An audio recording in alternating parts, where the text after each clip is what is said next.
시간이 되었습니다. 우리 함께 신앙 고백하심으로 수요 예배 하나님 앞에 올려드리겠습니다.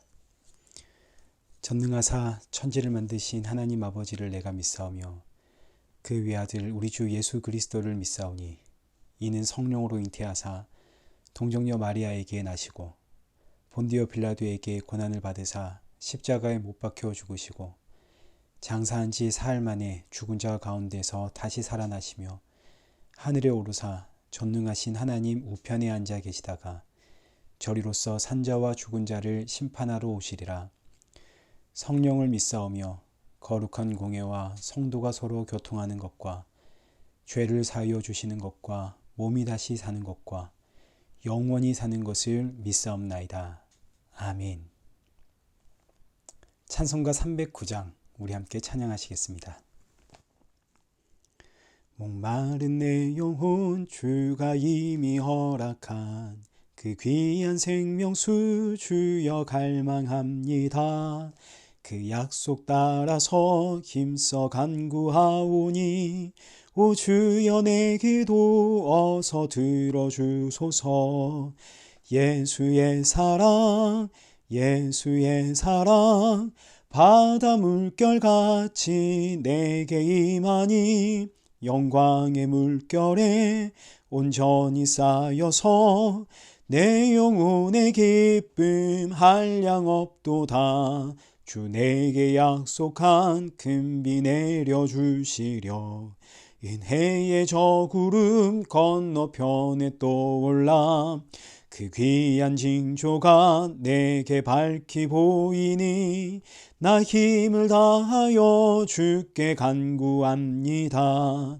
예수의 사랑 예수의 사랑 바다 물결같이 내게 임하니 영광의 물결에 온전히 쌓여서 내 영혼의 기쁨 한량 없도다. 은혜의 소낙비 지금 흡족히 내려 구원의 큰 강물 흘러차고 넘쳐서 내 추한 모든 죄 모두 씻어버리니 나 지금 은혜를 충만하게 받았네. 예수의 사랑 예수의 사랑 바다 물결같이 내게 임하니 영광의 물결에 온전히 쌓여서 내 영혼의 기쁨 한량 없도다. 그 차고 넘치는 주의 은혜의 물결 힘차게 밀려와 내게 만족합니다. 오 할렐루야로 주를 찬송하오니 내 마음의 기쁨이 항상 충만함이라. 예수의 사랑 예수의 사랑 바다 물결같이 내게 임하니 영광의 물결에 온전히 쌓여서 내 영혼의 기쁨 한량 없도다. 기도하겠습니다. 참 좋으신 하나님 아버지, 오늘도 이 수요 저녁을 기억하고 주님 앞에 예배 자리에 서게 하시니 감사합니다. 오늘도 주신 이 말씀 앞에 아멘으로 화답하고 순종할 수 있는 우리 모든 성도들 되게 하시고 예배 후에는 우리 모든 영혼들 가운데 예수 그리스도의 십자가의 보혈 그 은혜만이 충만케 하여 주옵소서. 예수님의 이름으로 기도드리옵나이다. 아멘. 성경 봉독하시겠습니다. 오늘 보실 하나님의 말씀은 예레미야 2장 4절부터 13절까지의 말씀입니다. 우리 한 절씩 교독하시겠습니다. 야곱의 집과 이스라엘의 집 모든 족속들아 여호와의 말씀을 들으라. 나 여호와가 이와 같이 말하노라. 너희 조상들이 내게서 무슨 불의함을 보았기에 나를 멀리하고 가서 헛된 것을 따라 헛되이 행하였느냐. 그들이 우리를 애굽 땅에서 인도하여 내시고 광야 곧 사막과 구덩이 땅 건조하고 사망의 그늘진 땅 사람이 그곳으로 다니지 아니하고 그곳에 사람이 거주하지 아니하는 땅을 우리가 통과하게 하시던 여호와께서 어디 계시냐 하고 말하지 아니하였도다. 내가 너희를 기름진 땅에 인도하여 그것의 열매와 그것의 아름다운 것을 먹게 하였거늘 너희가 이리로 들어와서는 내 땅을 더럽히고 내 기업을 역겨운 것으로 만들었으며 제사장들은 여호와께서 어디 계시냐 말하지 아니하였으며 율법을 다루는 자들은 나를 알지 못하며 관리들도 나에게 반역하며 선지자들은 바알의 이름으로 예언하고 무익한 것들을 따랐느니라. 그러므로 내가 다시 싸우고 너희 자손들과도 싸우리라. 여호와의 말씀이니라. 너희는 기띔 섬들에 들어가 건너가 보며 게달에도 사람을 보내 이 같은 일이 있었는지를 자세히 살펴보라. 어느 나라가 그들의 신들을 신 아닌 것과 바꾼 일이 있느냐? 그러나 나의 백성은 그의 영광을 무익한 것과 바꾸었도다. 너 하늘아 이 일로 말미암아 놀랄지어다. 심히 떨지어다. 두려워할지어다. 여호와의 말씀이니라. 내 백성이 두 가지 악을 행하였나니 곧 그들이 생수에 근원되는 나를 버린 것과 스스로 웅덩이를 판 것인데 그것은 물을 가두지 못할 터진 웅덩이들이니라. 아멘. 오늘 본문은 예레미야 2장 4절에서 13절까지입니다. 두 가지의 악, 나와 싸우시는 하나님이라는 제목으로 오늘 본문의 말씀을 살펴보도록 하겠습니다. 지난주에는 우리가 하나님의 사랑에 대해서 살펴보았죠. 하나님께서 이스라엘 민족을 얼마나 사랑하시는지, 그 광야에서 나는 너를 신혼 때에 신랑이 신부를 사랑하듯 그렇게 나는 너를 사랑하고 돌봤다라고 말씀을 하셨습니다. 어린 양의 피로 출애굽을 하시고 낮에는 구름 기둥, 밤에는 불 기둥, 그리고 홍해뿐만 아니라 이스라엘 앞을 가로막고 있는 각종 장애물들을 제거해내시고 날마다 하늘의 양식인 만나와 그리고 때를 따라 반석에서 생수를 제공하신 하나님. 그러나 이런 하나님의 사랑에 대해 이스라엘 민족들의 반응은 어떠했는가? 이것이 오늘 우리가 살펴볼 내용입니다. 먼저 4절과 5절에 기록되어 있는 하나님의 탄식을 한번 보십시오. 야곱의 집과 이스라엘 집, 모든 족속들아 여호와의 말씀을 들으라. 나 여호와가 이와 같이 말하노라. 너희 조상들이 내게서 무슨 불의함을 보았기에 나를 멀리하고 가서 헛된 것을 따라 헛되이 행하였느냐. 자, 지금 하나님의 탄식입니다. 하나님께서 광야 40년 내내 이스라엘 민족을 참으시고 그리고 이스라엘 백성들 그 의복도 신발 하나 닳지 않도록 지키시고 보호해 주었습니다. 근데 지금 이스라엘 민족은 헛된 것을 따라 헛되이 행하고 있더라. 여기서 헛된 것이란 원어로 우상이라는 뜻을 가지고 있습니다. 그러니까 지금 이스라엘 민족이 우상 숭배를 하고 있다는 이야기죠. 우상을 따라가서 우상 숭배를 하고 있더라. 그래서 하나님께서 탄식하며 외치시기를 아니 대체 내게서 어떤 불의함을 보았기에 나를 버리고 저 우상에게로 가느냐. 내가 너희에게 무엇을 안 해 주었길래 너희는 지금 우상 숭배를 하고 있느냐. 여러분 이 말씀이 오늘 저와 여러분에게 주시는 말씀입니다. 여러분 오늘 우리는 무엇이 부족하여 우상을 섬기고 있습니까? 여기서 우상을 섬긴다라는 이 의미는 하나님이 주신 것으로는 도무지 만족을 못하는 상태를 뜻합니다. 하나님이 주신 것으로는 도무지 만족할 수 없으니 다른 것 주십시오. 이게 우상 숭배입니다. 하나님께서 광야 40년 내내 이스라엘 민족들에게 하늘의 양식인 만나와 그리고 때를 따라 반석에서 터져 나오는 생수를 주었습니다. 이때 하늘의 만나와 반석에서 터져 나오는 생수는 전부 예수 그리스도를 상징하는 하나의 표상입니다. 하나님은 이스라엘 민족들에게 참 생명이신 예수 그리스도를 주었던 거죠. 예수님을 주신 것은 그야말로 전부를 주신 겁니다. 참 하나님이 육신으로 이 땅에 오셔서 자기의 그 생명을 주신 거 아닙니까? 이것보다 더 큰 게 어디에 있습니까? 무엇을 더 주어야 됩니까? 그런데 이스라엘 민족들은 이거 말고 다른 거 달랍니다. 여러분 이것이 우상 숭배의 핵심입니다. 그리고 이 말씀은 오늘 저와 여러분들에게 고스란히 적용되어지는 하나님의 음성입니다. 오늘 우리는 무엇이 부족한가요? 하나님은 자신의 생명을 우리에게 주었습니다. 그 생명으로 우리를 구원하였고 이를 위해 십자가에서 피를 흘리셨습니다. 그런데 우리는 예수님만으로 만족을 못하죠. 세상살이에 필요한 것들이 우리에게는 요구됩니다. 예수님 말고 이 세상살이를 함에 있어서 필요한 이거 달라고 우리는 그렇게 기도하고 있지 않습니까? 이게 우상 숭배입니다. 그렇기 때문에 믿음이라고 하는 것은 우리가 붙잡고 있는 게 아닙니다. 하나님께서 날마다 우리 안에 믿음을 넣어주시고 그 믿음으로 우리를 붙잡고 계시는 겁니다. 하나님께서 우리를 붙잡고 계시지 아니하면 우리는 날마다 우상 숭배하는 인생입니다. 하나님 앞에 끊임없이 이거 주세요, 이거 해결해 주세요, 이렇게 해주세요. 왜 나는 안 주십니까? 남들은 다 가졌더만, 남들은 다 주면서 왜 나만 안 주십니까?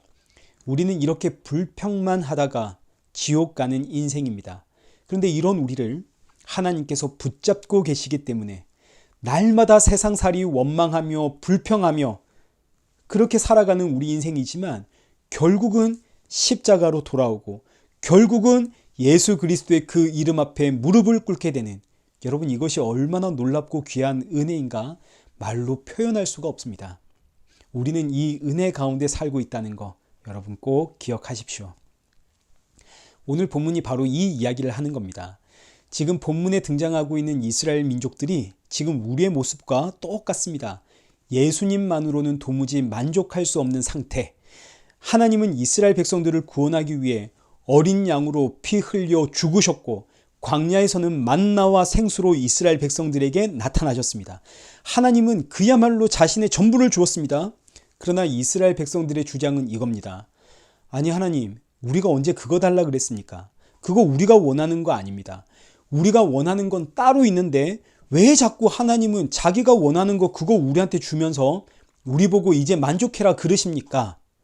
그래서 이스라엘 민족들은 자신이 원하는 것을 채워줄 우상을 찾아가게 됩니다. 더 이상 하나님을 찾지를 않습니다. 왜냐하면 하나님은 내가 원하는 것을 주는 하나님이 아니거든요.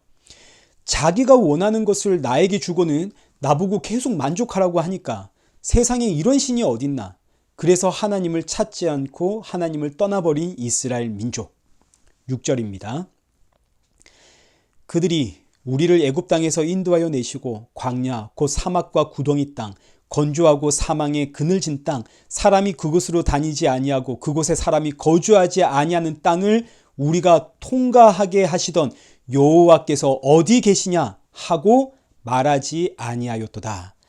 이스라엘 민족은 더 이상 우리를 애굽에서 인도하신 하나님 어디 계시나, 광야 그 사막 그 사람이 거주할 수 없는 그 땅을 통과하게 해주신 여호와 하나님은 어디 계시나 하고 여호와 하나님을 찾지 않더라 이거죠. 왜요? 하나님이 주시는 것은 내가 원하는 것이 아니기 때문입니다. 내가 신에게 정성을 바치고 내가 신을 찾아가는 이유는 신이 내가 원하는 것을 들어준다는 그런 기대가 있기 때문입니다. 그러나 하나님은 내가 원하는 걸 들어주는 분이 아닙니다. 그래서 찾지를 않습니다. 7절과 8절 말씀 보십시오. 내가 너희를 기름진 땅에 인도하여 그것의 열매와 그것의 아름다운 것을 먹게 하였거늘 너희가 이리로 들어와서는 내 땅을 더럽히고 내 기업을 역겨운 것으로 만들었으며 제사장들은 여호와께서 어디 계시냐 말하지 아니하였으며 율법을 다루는 자들은 나를 알지 못하며 관리들도 나에게 반역하며 선지자들은 바알의 이름으로 예언하고 무익한 것들을 따랐느니라. 하나님께서 이스라엘을 가나안 땅으로 인도하셨습니다. 그리고 그 땅의 아름다운 것들을 이스라엘 민족들에게 주었죠. 그런데 이 아름다운 것들이 하나님 보시기에는 아름다운데 이스라엘 민족이 볼 때는 아름다운 것이 아닙니다. 그들이 원하는 게 아닙니다. 그래서 이스라엘 민족은 가나안 땅에 들어와서 이 가나안 땅을 자신들의 눈에 아름다운 것으로 채워넣기 시작을 했습니다. 이런 이스라엘 민족들을 향해 7절에 너희가 내 땅에 들어와서는 내 땅을 더럽히고 역겨운 것으로 만들었구나. 그리고 이어지는 말씀이 제사장은 여호와가 어디 계시냐 찾지도 않고 율법을 다루는 자는 나를 알지를 못하고 선지자들은 바알의 이름으로 예언을 하고 있구나. 여러분 이게 무슨 뜻인가요? 이스라엘 백성들은 하나님이 주시는 그 생명을 원하지를 않습니다. 왜 내가 이 생명을 받아야 되는지를 모르는 거죠. 이 예수 그리스도 원하지 않습니다. 백성들이 원하는 것은 하나님이 주시는 그 만나와 생수가 아니라 지금 내 눈에 멋져 보이는 이 세상에서 내 자존심도 멋지게 세워주고 남부럽지 않게 사는 이런 인생을 지금 원하고 있기 때문에 제사장들이 침묵하는 겁니다. 제사장들이 백성들의 요구를 알고 있기 때문이죠. 제사장들이 그래서 하나님의 것을 가르치질 않습니다.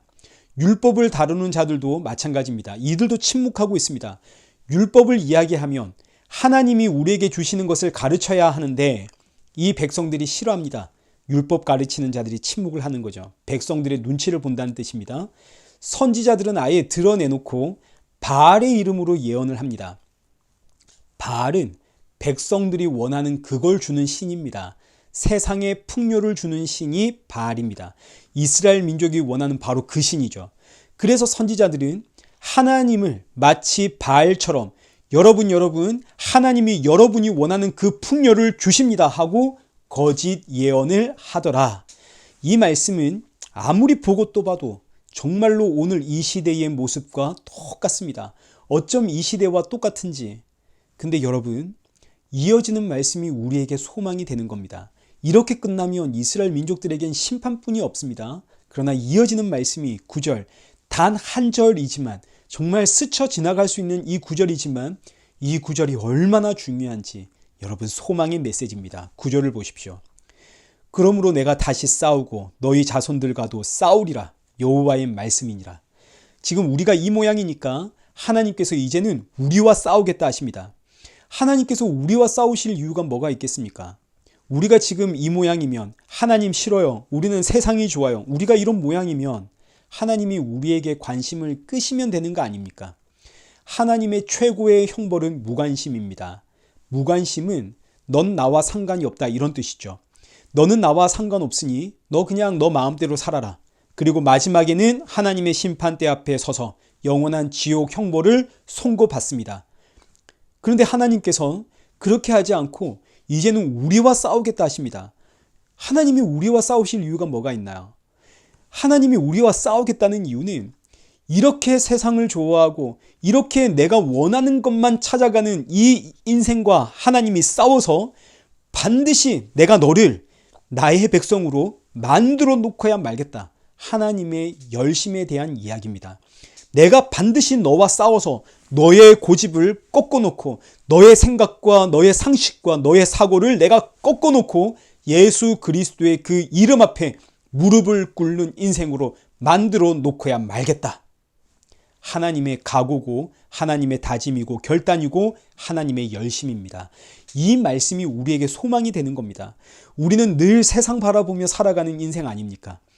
분명히 예수님 믿고 있지만 예수님의 말씀대로 살아가고 싶지만 예수님만으로 만족하는 그런 인생이 되고 싶지만 그러나 세상살이가 지치고 고되고 힘들고 유혹이 오면 이 육체의 소욕을 이겨내질 못하는 것이 우리의 인생입니다.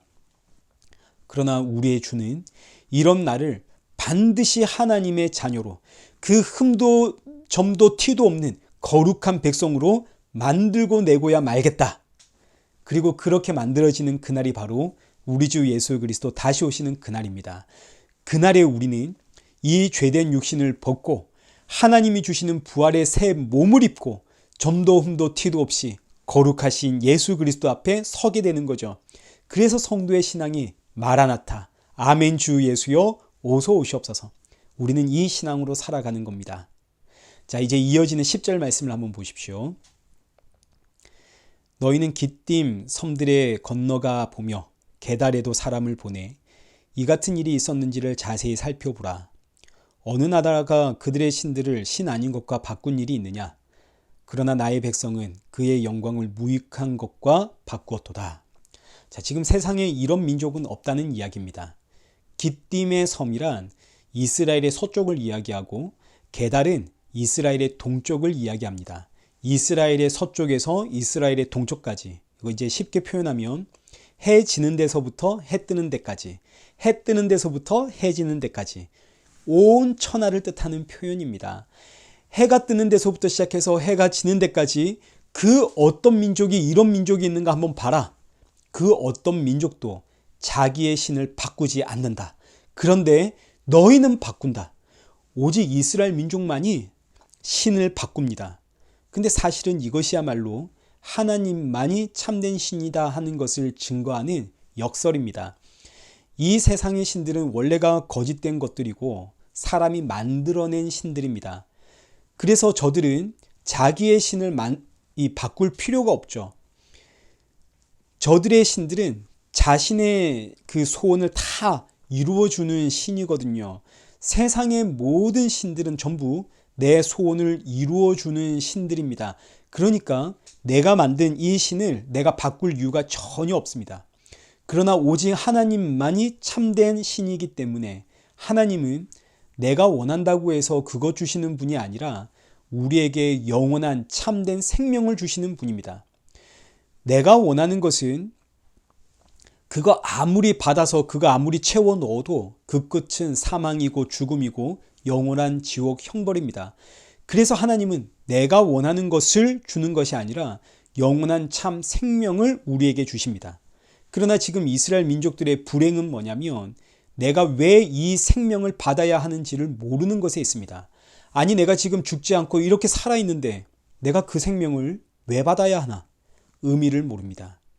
그래서 하나님을 떠나 자기 소원을 이루어지는 그런 신을 찾아가더라. 그래서 이 땅에 그 어떤 나라도 신을 바꾸질 않는데 오직 너희만 나를 버리고 신을 바꾼다. 그러니까 이 말씀은 오히려 이스라엘의 하나님만이 진짜 하나님이다 하는 것을 증거하는 하나의 표현이 되기도 하는 겁니다. 자, 그리고 나서 이제 오늘의 결론입니다. 13절. 내 백성이 두 가지 악을 행하였나니 곧 그들이 생수의 근원되는 나를 버린 것과 스스로 웅덩이를 판 것인데 그것은 그 물을 가두지 못할 터진 웅덩이들이니라. 이스라엘이 하나님을 떠난 모습을 정리한 내용이기도 하면서 동시에 아담과 하와의 선악과 사건을 요약하고 있는 말씀이기도 합니다. 하나님의 백성들이 두 가지의 악을 행했습니다. 첫째는 생수의 근원이 되신 하나님을 떠난 겁니다. 이게 선악과 사건이죠. 선악과 사건의 핵심은 아담과 하와가 하나님처럼 되려고 하나님으로부터 독립을 하려고 일으킨 사건입니다. 하나님의 간섭에서 자유롭고 싶다. 하나님처럼 이제는 내가 스스로 선과 악을 판단하며 살겠다. 그래서 선악과를 먹은 거죠. 이것이 바로 사람의 첫 번째 악, 생명의 근원 되신 하나님을 버린 것. 그 결과 아담과 하와의 후손으로 태어난 이 땅의 모든 인생은 전부 생명의 근원이신 하나님으로부터 끊어진 채 태어나여 스스로 하나님이 되어서 지금도 스스로 선과 악을 판단하며 살아가고 있습니다. 저와 여러분이 다 내가 지금 좋고 나쁜 것, 옳고 그른 것, 선과 악을 우리가 다 그렇게 판단하며 살아가고 있죠. 하나님으로부터 끊어진 증거요, 선악과 먹은 증거입니다. 자, 그리고 이제 사람의 두 번째 악, 이게 오늘 본문의 이야기인데 스스로 웅덩이를 파는 겁니다. 스스로 웅덩이를 파는데 이것은 물을 가두지를 못하는 터진 웅덩이입니다. 과거 아담과 하와는 웅덩이를 팔 이유가 없었죠. 하나님이 전부 먹이고 입히시니까 하나님만 의지하면 됐습니다. 그러나 이제는 하나님으로부터 끊어졌기 때문에 사람은 스스로를 살리기 위해 스스로 웅덩이를 파야 됩니다. 웅덩이를 파는 이유는 저장하기 위해서입니다. 그것이 물이 되었든 양식이 되었든 돈이 되었든 열심히 이걸 저장을 해야 내가 목이 마를 때 마실 수 있고 내가 배고플 때 먹을 수 있고 내가 필요한 거 살 수 있고 그런 거 아닙니까? 열심히 웅덩이를 파서 저장을 하는 겁니다. 그런데 이렇게 사람들이 파는 웅덩이는 전부 터진 웅덩이입니다. 이 의미는 이 웅덩이에 아무리 채워 넣어도 물을 가득 채우고 양식을 가득 채우고 돈을 가득 채워 넣어도 이 웅덩이에 들어있는 것이 나를 살리지는 못한다라는 뜻입니다. 사람은 생명의 근원이신 하나님으로부터 끊어졌기 때문에 그 무엇으로도 이제는 나를 살릴 수가 없습니다. 근데 안타깝게도 이 사실을 모릅니다. 그래서 사람은 그저 이 웅덩이를 채우는 재미에 살아갑니다. 열심히 이 웅덩이를 채워 넣는 거죠. 이게 이스라엘의 모습이고 그리고 오늘 이 땅의 모습입니다. 하나님께서 아무리 생명을 주어도 예수 그리스도의 그 생명 곳곳에 십자가가 꽂혀 있어도 저 십자가가 왜 나에게 필요한지 세상은 모릅니다. 그저 내가 원하는 것은 오늘도 이 웅덩이를 채우는 겁니다. 이걸 위해서 하나님께 나와서 남들은 벌써 이 웅덩이 이만큼 채웠는데 나는 아직도 바닥이 보이고 있으니까 하나님, 이 생명 말고 나도 이 웅덩이나 채워 주십시오. 남들은 벌써 집도 샀고 차도 샀고 그러는데 나는 아직도 월세에 살고 전세에 살고 하나님, 생명 이야기 이런 거 하지 말고 나도 집 주시고 돈 주세요. 이게 이스라엘의 모습이고 이 땅의 모든 인생의 모습입니다. 사람의 본질적인 두 가지 악입니다. 생명의 근원 되신 하나님을 떠난 것과 스스로 웅덩이를 파며 사는 것. 그런데 그렇기 때문에 나에게 왜 생명이 필요한가를 모르는 것. 그런데 어느 날 이렇게 열심히 웅덩이를 파고 웅덩이 채워 넣는 재미로 살아가던 인생의 귀에 예수 그리스도의 생명의 복음이 들립니다. 예수님이 아니면 정말 아무 의미가 없는 거구나. 이 웅덩이 아무리 채워 넣어도 예수 그리스도가 없으면 나는 아무것도 아니구나. 이 생명의 복음이 귀에 들리기 시작한다면 사랑하는 성도 여러분, 이것이 기적입니다. 이 일은 오늘 본문 9절에 기록되어 있는 것처럼 하나님께서 나와 싸우셨기 때문에 일어난 일입니다. 마귀 사탄이 나를 사로잡고 있지 않습니까? 나를 사로잡고 있는 그 마귀 사탄의 권세와 싸워 죄와 사망의 결박에서 나를 푸시고 내 눈과 귀에 그 참 생명이신 예수 그리스도의 생명의 복음을 듣게 하시고 보게 하심. 오늘 저와 여러분에게 이 기적이 일어났기에 오늘도 이 예배의 자리에 서서 예배를 드리는 거죠.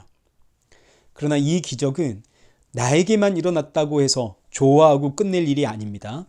내가 사랑하는 자들에게도 동일한 기적이 일어나야 됩니다. 그래서 성도는 오늘도 영원코 오늘 위해 하나님 앞에 기도하며 하나님, 사랑하는 내 가족을, 내 자녀를, 내 부모를, 내 형제를, 내 이웃을 저들도 살려주옵소서. 그리고 이 구원 사역에 걸림돌이 되지 않도록 나의 몸과 마음을 점검하며 붙잡으며 살아갑니다. 이것이 성도의 사명입니다. 사랑하는 성도 여러분, 이 한 주도 나에게 일어난 이 기적, 이 생명의 은혜에 감사하며 그리고 십자가의 증인으로서의 이 사명을 잘 감당하며 나아가는 그런 복된 저와 여러분 되시기를 축원합니다. 우리 함께 기도하겠습니다. 살아계신 하나님 아버지, 우리는 도무지 예수님만으로는 만족하지 못하는 인생입니다. 그러나 주께서 이런 나를 붙잡고 계시기에 오늘도 눈을 들면 십자가 앞이고 정신 차리면 예수 그리스도의 그 이름 앞에 무릎 꿇고 있으니 감사합니다. 매 순간마다 내가 또 나의 웅덩이를 파고 있는 것은 아닌지 늘 돌아보는 성도 되게 하시고 나의 생명이 오직 예수님께 있음에 감사하며 이 생명의 복음 증거하기 위해 오늘도 내 삶을 점검하는 그런 성도가 되어지도록 우리의 마음과 생각과 중심을 붙잡아 주옵소서. 예수님의 이름으로 기도드리옵나이다. 아멘. 이제는 우리 주 예수 그리스도의 은혜와 성부 하나님의 크신 사랑과 성령 하나님의 위로교통 충만하심이 참 생명이신 예수님의 이름 앞에 엎드려 주님 다시 오실 그날 사모하며 이 일에 증인된 사명 잘 감당하길 소원하는 우리 일회교회와 성도들과 온 세계 교회 머리머리 위에 이제로부터 영원토록 함께 있을지어다. 아멘.